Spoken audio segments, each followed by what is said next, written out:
Market 70,000 crore से ज्यादा का है। 10% तो बहुत ज्यादा बोल दिया आपने। 5% के आसपास मार्जिन होता है मीन्स सिर्फ सालाना 5,000 करोड़ से ज्यादा का बिजनेस चलता है इसमें। भाई। डिग्री क्या है, डिग्री तो दो पैसा खरीद के मिल जाती है। अच्छा भाई, इस मार्केट के अंदर पैसा कैसे बनता है, लोग बिना डिग्री के कैसे कमाते हैं, वो एक दिन में जितना सीख पाएगा ना, वो वही MBA की 2 साल की डिग्री में नहीं सीख पाएगा। Trust and word of mouth पर 5,000 करोड़ का बिजनेस, वो भी एक ही मार्केट से। और सबसे शॉकिंग बात, यहाँ आधे लोगों के पास डिग्री भी नहीं है, फिर भी लाखों कमा रहे हैं। तो सवाल सिर्फ एक है, बिजनेस MBA से चलता है या दिमाग से? तो मैं आज आया हूँ इंडिया की electronic capital Nehru palace Delhi के अंदर, जिसके अंदर हम डिकोड करने वाले हैं पूरी इलेक्ट्रॉनिक मार्केट, पूरी टेक मार्केट, वो भी डिटेल में। सोचो एक ऐसी जगह जहाँ हर गली में लैपटॉप पड़े हैं, हर एक छोटी शॉप एक खुद का टेक हब है, एंड हर कोई बंदा खुद का बिजनेस कर रहा है एंड लाखों छाप रहा है। इस मार्केट में 3,000 से ज्यादा दुकानें हैं, 1.5 लाख कस्टमर डेली विजिट करते हैं यहाँ पर, और सालाना 5,000 करोड़ का बिजनेस करती है ये मार्केट।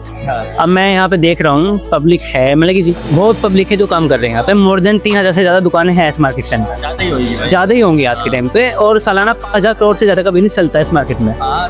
ठीक है, बट असली गेम क्या है वो आप जानते हो? आज हम उसको डिकोड करने आए हैं इस मार्केट के अंदर। आज हम डिकोड करेंगे इस मार्केट के अंदर पैसा कैसे बनता है, लोग बिना डिग्री के कैसे कमाते हैं, एंड जो बड़े बड़े स्टार्टअप्स होते हैं ना, वो क्या समझने में गलती कर देते हैं अपने बिजनेस को स्टार्ट करने से पहले। ये कोई नॉर्मल मार्केट नहीं है, ये एशिया का सबसे बड़ा इलेक्ट्रॉनिक बाजार है। और सबसे बड़ी बात पता क्या है? पूरे इंडिया का PC मार्केट 70,000 करोड़ से ज्यादा का है, और नेहरू पैलेस मिनिमम 5,000 करोड़ की मार्केट कैप्चर करके बैठा है। मतलब ये एक छोटी सी जगह नहीं है, ये एक पूरा इलेक्ट्रॉनिक मार्केट का पावर हाउस है। लेकिन इन चीजों को देखने के बाद एक चीज दिमाग में आती है, यहाँ पैसा कैसे बनता है। मैं यहाँ एक दुकान पर गया, एक सिंपल चार्जर उठाया, cost 500 and selling price 1500, margin 200%, और ये चीजें यहाँ पर बिल्कुल नॉर्मल है। मैंने शॉपकीपर से पूछा भाई इतना मार्जिन कैसे, तो उसने सिंपल बोला भाई यहाँ प्रोडक्ट नहीं बिकता, यहाँ मार्जिन बिकता है। यहाँ लोग एक एक डील से पैसा नहीं बनाते, वो वॉल्यूम प्लस मार्जिन पर खेलते एंड पैसा बनाते हैं। मीन्स सिंपल जो खेल है वो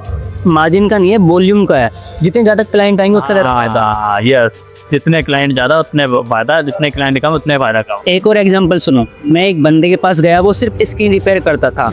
मैंने पूछा भाई कितना प्रॉफिट बना लेते हो दिन का, तो उसने बोला भाई पर स्क्रीन 400 रुपए बचता है, और दिन का मिनिमम 20 स्क्रीन रिप्लेस हो जाता है, दिन का 8,000, महीने का 2 लाख। भाई किसी इंजीनियर की सैलरी भी नहीं है। तो अब समझ आ रहा है भाई, skill is greater than degree. यहाँ का सबसे अंडररेटेड बिजनेस पता क्या है? वो है रिपेयर। मीन्स जेब में 2 स्क्रू ड्राइवर और महीने का 80,000 रुपए। कोई फैंसी चेयर नहीं, कोई फैंसी ऑफिस नहीं, सिर्फ एक soft skill end game over. तो सबसे ज्यादा मार्जिन है वो रिपेयरिंग के अंदर है इस मार्केट के अंदर। ऐसा सच है? सही है, रिपेयरिंग में भी होता है मार्जिन, और हर चीज में मार्जिन है भाई। देखो जो इंसान जैसा कस्टमर होता है वैसा मार्जिन बनता है। और सबसे बड़ी बात पता क्या है इस मार्केट की? हर ब्रोकन चीज यहाँ पर एक अपॉर्चुनिटी होती है। लैपटॉप की बैटरी खराब तो पैसा, स्क्रीन टूट गई तो पैसा, कुछ सॉफ्टवेयर इशू हुआ तो पैसा। हर चीज को अंदर अपॉर्चुनिटी रहती है हमारे पास इस चीज में। मान के चलो स्क्रीन टूट गई तो अपॉर्चुनिटी हमारे पास, बैटरी खुल गई तो अपॉर्चुनिटी।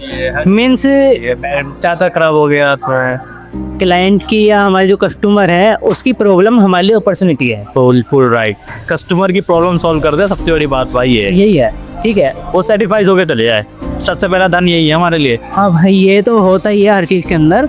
आपके लैपटॉप में कोई भी प्रॉब्लम हो, आपके टेक के सामान में कोई भी प्रॉब्लम हो, तो भाई आपके लिए वो प्रॉब्लम है एंड इनके लिए वो सॉल्यूशन है, एंड वो पैसा है इनके लिए। और इसी वजह से ये मार्केट कभी स्लो नहीं पड़ता। और अब आते हैं सबसे इंटरेस्टिंग पार्ट पर। यहाँ हर प्रोडक्ट के 3 वेरिएंट मिलते हैं, ओरिजिनल, रेफरबिश्ड एंड डुप्लीकेट। एग्जाम्पल की बात करूँ, अगर 1 लाख का लैपटॉप है ओरिजिनल, वो रेफरबिश्ड मिल जाएगा आपको सिर्फ 18,000 का। माल है ओरिजिनल, एक है रेफरबिश्ड, एक है लोकल। किसके अंदर ज़्यादा क्वालिटी अच्छी रहेगी?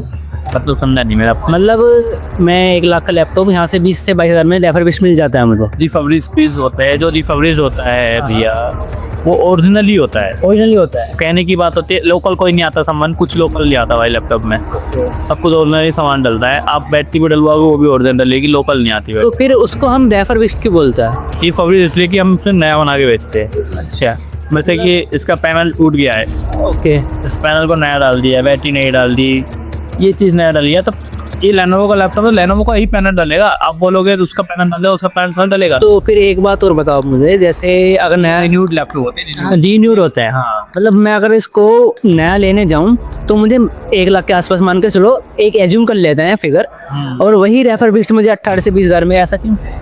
भाई देखो मेरी बात सुनो, 1 लाख रुपए का सन 2018 में था ये। अच्छा। 5 साल पुराना हो गया लैपटॉप। मतलब प्राइस गिरता है टाइम के साथ प्राइस भी गिरता है। और भाई कस्टमर को सब पता होता है ओरिजिनल है या रेफरबिश्ड है या डुप्लीकेट है, मीन्स वो पहले ही पूछ लेता है भाई सस्ता तो है ना, तो कोई सस्ती भी है, कितना तो कितने का मिलेगा, 10,000 का, 5,000 का। भाई 1 लाख का रेफरबिश्ड लैपटॉप खरीदने के बाद भी कस्टमर कहता है भाई थोड़ा सस्ता कर लो। उसी सुबह आए, मैंने आपकी चीज़ दिखाई जेन्युइन, अभी भी जेन्युइन चीज़ दिखा रहा हूँ। आप पूरी नहर प्लेस घूमोगे जब भी आपको ऐसा चीज़ नहीं मिलेगा भाई। पूरे पोस्ट तो बहुत ज़्यादा है जिसमें i5 11 देने सर, हाँ i5 11 है लिरे। या अगर वही रेफरबिश्ड लेता है तो भाई 25 का नहीं 18 का दे दो। कितने का दे रहा है चलो तुम बता दो आप। उसने 6,000 का है, 6,000 दे रहे हैं लैपटॉप। जैसे ये वो लैपटॉप तो सीधी है, 5-10 को बोला हाँ बाबूजी दो पैसे। भाई 1 लाख का माल आपको 18,000 में मिल तो रहा है, और क्या चाहिए आपको, उससे सस्ता क्या लोगे आप। यहाँ कोई फेक गेम नहीं चल रहा है, यहाँ चॉइस का गेम चल रहा है, और वो चॉइस होती है कस्टमर की, और इसी वजह से यहाँ हर टाइप का कस्टमर आता है, रिच भी बजट वाला भी, और ये मार्केट हर किसी को ऑप्शन प्रोवाइड करती है। और अब बात करते हैं सबसे डेंजरस स्किल सेलिंग की। यहाँ एक सिंपल रूल काम करता है, पहले कस्टमर का बजट समझो एंड फिर उसको प्रोडक्ट प्रोवाइड करो, और सब कुछ सिर्फ एक ही चीज पर चल रहा है, trust and word of mouth पर। अब सिंपल सोचो इतना सारा माल आता कहाँ से है, द आंसर इज चाइना। तो भाई आप इंपोर्ट कहाँ से करते हो? हमारा इनपुट भाई भारत आता है मटेरियल। कौन से देश से? देश ऐसा बता नहीं सकते सर आपको, ये प्राइवेट चीज़ें। ओके प्राइवेट चीजें हैं, तब भी जैसे कोरिया हो गया, चाइना हो गया, कहीं से भी माल आ जाए, जहाँ मिल जाए वहीं से ले लेते हैं। जहाँ मिल जाता है वहीं से ले लेते हो आप। चाइना से कंटेनर की कंटेनर माल आता है, देन वेयर हाउस में उतरता है, देन छोटी छोटी शॉप्स पर सप्लाई होता है। और हाँ, जो ये नेहरू पैलेस है ना, ये एक छोटी रिटेल मार्केट नहीं है, ये एक डिस्ट्रीब्यूशन मार्केट है जिसके थ्रू पूरे इंडिया में माल सप्लाई होता है। दैट्स वाई नेहरू पैलेस पूरे साल में 5,000 करोड़ से ज्यादा का रेवेन्यू करता है। तो बात करते हैं आज के लेसन की। बिजनेस का फॉर्मूला सिंपल है, low cost, high margin, fast volume and smart negotiation. और सबसे बड़ी बात, डिग्री नहीं एग्जीक्यूशन मैटर करता है। और अगली बार कोई बोले ना कि बिजनेस के लिए MBA चाहिए, तो भाई उसको नेहरू पैलेस ले आना। वो एक दिन में जितना सीख पाएगा ना, वो वही MBA की 2 साल की डिग्री में नहीं सीख पाएगा। और ऐसे ही बिजनेस इनसाइट सीखने के लिए भाई फॉलो करना मत भूलना। फिर मिलता हूँ एक नई वीडियो में, तब तक के लिए जय हिंद। भाई कमेंट करके बताना मत भूलना नेक्स्ट कौन सी मार्केट को डिकोड करूँ।